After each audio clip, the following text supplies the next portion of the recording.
Hello friends, नमस्कार। आप सभी का एक बार फिर अशोक सर क्लासेस चैनल पर हार्दिक स्वागत है। आज इस वीडियो के अंतर्गत हम उत्तर प्रदेश की टेट परीक्षा में पूछे गए जो पर्यावरण सेक्शन है उसके अंतर्गत यह जो सिलेबस है जिसमें भारत का शासन संविधान के अंतर्गत आने वाले ये उपशीर्षक है और उसमें पूछे हुए जो पूर्व प्रश्न हैं उन पर चर्चा करेंगे। आइए देखते हैं पहला क्वेश्चन। राष्ट्रीय एकता परिषद की स्थापना कब हुई? बताइए। बहुत सीधे सीधे प्रश्न पूछा गया है और इसका सही जवाब है, इसमें ज़्यादा दिमाग लगाना ही नहीं है, इसका सही जवाब है 1961। 1961। और 1961 में देखिए ये किस सिद्धांत पर काम करता है, तो इसका सिद्धांत क्या है ये इम्पॉर्टेंट है कि ये अनेकता में एकता के सिद्धांत पर केंद्रीय सरकार द्वारा दिल्ली में राष्ट्रीय सभा में लिए गए निर्णय के साथ इसकी स्थापना हुई है। अध्यक्ष कौन होता है? प्रधानमंत्री और अन्य लोग सदस्य होते हैं। इसका काम क्या है? राष्ट्रीय एकता परिषद सांप्रदायिकता, जातिवाद और क्षेत्रवाद की समस्याओं को दूर करने के तरीकों को तलाश करता है। तो इस तरह से राष्ट्रीय एकता परिषद की स्थापना हुई 1961। अगला प्रश्न है, समता के अधिकार का उल्लेख संविधान के किन अनुच्छेदों में मिलता है? देखिए, इस प्रश्न का उत्तर होगा, अगर आप वीडियो मौलिक अधिकार का हमारा देखे होंगे तो इस प्रश्न की चर्चा वहाँ भी हो चुकी है। सीधे सीधे आइए इसका उत्तर क्या होगा, देखते हैं। यह अनुच्छेद समता का अधिकार, समता के अधिकार का उल्लेख कहाँ है? अनुच्छेद 14 से 18, 23-24 शोषण के विरुद्ध, 25-28 धार्मिक स्वतंत्रता, 19-20 अरे भाई स्वतंत्रता का मौलिक अधिकार है। तो इस तरह से इसका सही उत्तर होगा समानता का अनुच्छेद 14 से 18। आप जानते हैं अनुच्छेद 14 में विधि के समझ समता का सिद्धांत है, विधि का शासन है, 15 में धर्म, जाति, भाषा, लिंग, निवास आदि के आधार पर राज्य द्वारा भेद करने से मना किया गया, 16 में लोक नियोजन के विषय में अवसर की समानता, 17 में अस्पृश्यता का अंत, अनुच्छेद 18 में उपाधियों का अंत। ये सब शीर्षक है, आपको याद आना चाहिए। अगला प्रश्न आइए देखते हैं जल्दी से। अगला प्रश्न क्या है ये देखिए। अगला प्रश्न यूपी टेट में पूछा गया है। कब पूछा गया है? 2019 में पूछा गया है। कहा गया कि किस देश में लचीला संविधान लागू है? इसका उत्तर होगा सी, यूनाइटेड किंगडम। यूनाइटेड किंगडम में लचीला संविधान है। अगला अगला प्रश्न है, अगला प्रश्न है कि भारत में महिलाओं के लिए आरक्षण की व्यवस्था कहाँ है? बहुत सीधे सीधे क्वेश्चन ये सब पूछे गए हैं और आपको इसका जवाब देना ही होगा। कहाँ है बताइए, किस जगह है ये भारत में महिलाओं के लिए आरक्षण की व्यवस्था? कहाँ है? पंचायती राज संस्थाओं में। पंचायती राज संस्थाओं में के लिए आरक्षण की व्यवस्था की गई है। अगला प्रश्न, अगला प्रश्न देखिए क्या है।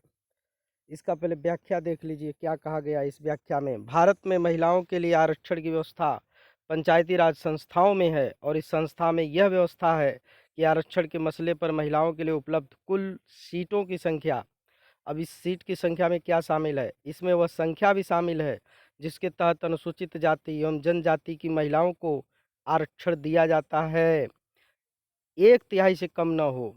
इसके अतिरिक्त पंचायतों में अध्यक्ष व अन्य पदों के लिए हर स्तर पर महिलाओं के लिए आरक्षण 1/3 से कम नहीं होगा। तो इस तरह से पंचायती राज संस्था में भारत में महिलाओं के लिए आरक्षण की व्यवस्था की गई है। अगला प्रश्न, अगला प्रश्न देखिए कैसा प्रश्न है। ये उत्तर प्रदेश स्टेट में पूछा गया प्रश्न है। किसी राज्य के राज्यपाल की नियुक्ति के लिए कम से कम क्या उम्र होनी चाहिए?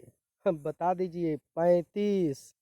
कहाँ है, किस अनुच्छेद में है? संविधान के अनुच्छेद 157 में है। इस बात का वर्णन किया गया है कि कम से कम उसकी उम्र कितनी होनी चाहिए? 35 वर्ष जो नियुक्त किया जा रहा है। अगला प्रश्न देखिएगा।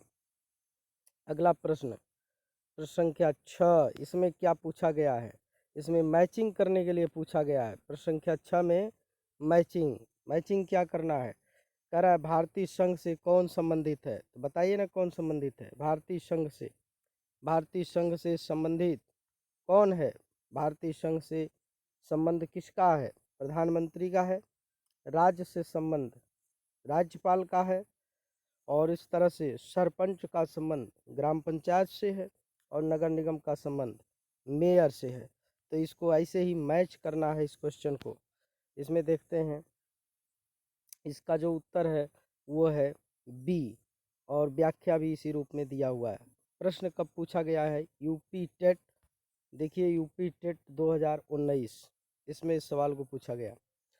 अगला प्रश्न है कि अनुच्छेद 356 का प्रथम प्रयोग कब और कहाँ हुआ है? तो इसका सीधे सीधे ऑप्शन में ही है, केरल 1959। तो ये जो प्रश्न है ये आपके कहाँ पूछे गए हैं? ये उत्तर प्रदेश स्टेट में है। तो प्रश्न की जो पूछने की जटिलता है वो बड़ी आसान है, इतने उलझाऊ सवाल नहीं है जैसा कि अन्य परीक्षाओं में पूछे जाते हैं।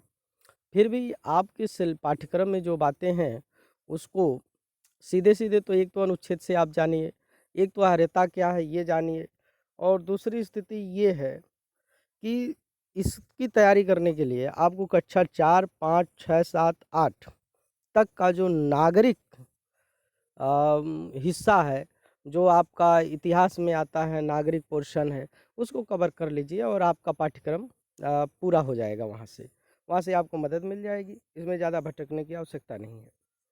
देखिए इसमें उम्र दिया हुआ है कि उम्र कब कब हो सकती है। जैसे राष्ट्रपति 35 वर्ष, उपराष्ट्रपति 35 वर्ष, हाँ राज्यसभा 30 वर्ष, लोकसभा का सदस्य कोई व्यक्ति 25 वर्ष, न्यूनतम 25 वर्ष। और इस 25 वर्ष पर सवाल पूछा जाता है कि भारत का प्रधानमंत्री कितने वर्ष का, न्यूनतम कितने वर्ष का व्यक्ति बन सकता है? तो इसलिए इसका उत्तर होता है 25 वर्ष का। क्यों? तर्क है क्योंकि लोकसभा का सदस्य बनने की योग्यता रखता है कितनी उम्र में? 25 वर्ष में, न्यूनतम 25 वर्ष में। राज्यपाल देखिए 35 वर्ष, विधानसभा सदस्य 25 वर्ष, एमएलए और विधान परिषद सदस्य 30 वर्ष। तो इस तरह से थोड़ा सा और देख लेते हैं आगे ये क्या प्रोसीडिंग है इसमें। हाँ, अब देख लीजिए यहाँ जो दिया गया है, यहाँ राष्ट्रपति पद है, ये शपथ कौन दिलाता है? मुख्य न्यायाधीश। त्यागपत्र अगर राष्ट्रपति देना चाहें तो किसको दे सकते हैं? तो उपराष्ट्रपति को। अच्छा, उपराष्ट्रपति को शपथ कौन दिलाता है? राष्ट्रपति दिलाते हैं। त्यागपत्र ये राष्ट्रपति को देंगे। मुख्य न्यायाधीश, अब देखिए ना, मुख्य न्यायाधीश की बात हो रही है। मुख्य न्यायाधीश शपथ कौन दिलाएगा? राष्ट्रपति। त्यागपत्र किसको दे सकते हैं? राष्ट्रपति को देंगे। राज्यपाल की नियुक्ति कौन करता है? बहुत आसान क्वेश्चन है। राज्यपाल की नियुक्ति कौन करता है?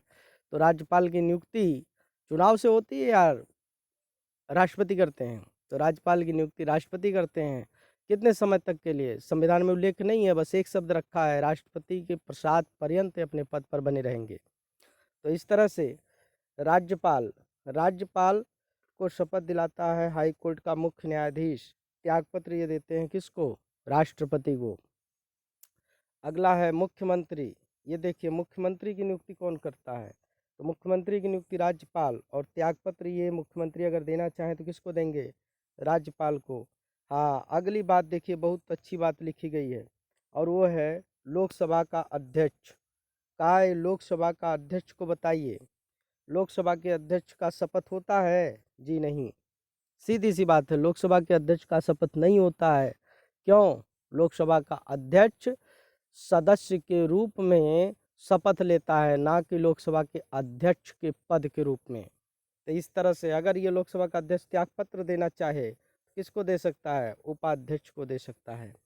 तो ये पूरा जो ये लिस्ट है ये आपके दिमाग में होना चाहिए। इसको समझिए बार बार, या स्क्रीनशॉट ले लीजिए इसका, और आप इसी तरह से घर पर बैठ करके चिंतन मनन करें। और ध्यान दें, हमेशा ये राज्यपाल वाला जो प्रश्न होता है इसमें लोग अक्सर गड़बड़ी कर बैठते हैं।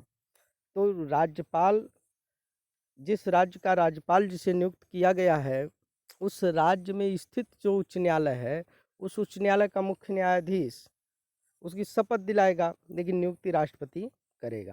तो ये इसमें से जो क्वेश्चन है यूपी टेट में पूछे गए हैं, और इसी तरह से नॉर्मल क्वेश्चन पूछे जाते हैं। आप नॉर्मल क्वेश्चन की ही तैयारी करिए, मेहनत से लगे रहिए, निश्चित रूप से आप इस खंड में कमज़ोर नहीं होंगे, और जो भी 2, 4, 5 क्वेश्चन पूछे जाते हैं यूपी टेट में उसको हल कर लेंगे। यहाँ तक कि सुपर टेट में भी पूछे गए प्रश्नों को आप हल कर सकते हैं। जी, वीडियो देखने के लिए बहुत बहुत धन्यवाद। और यदि आपने सब्सक्राइब नहीं किया है तो सब्सक्राइब करके और बेल की बटन को दबाएं, ताकि आपको जब नया वीडियो डाला जाए तो वीडियो तुरंत मिल जाए।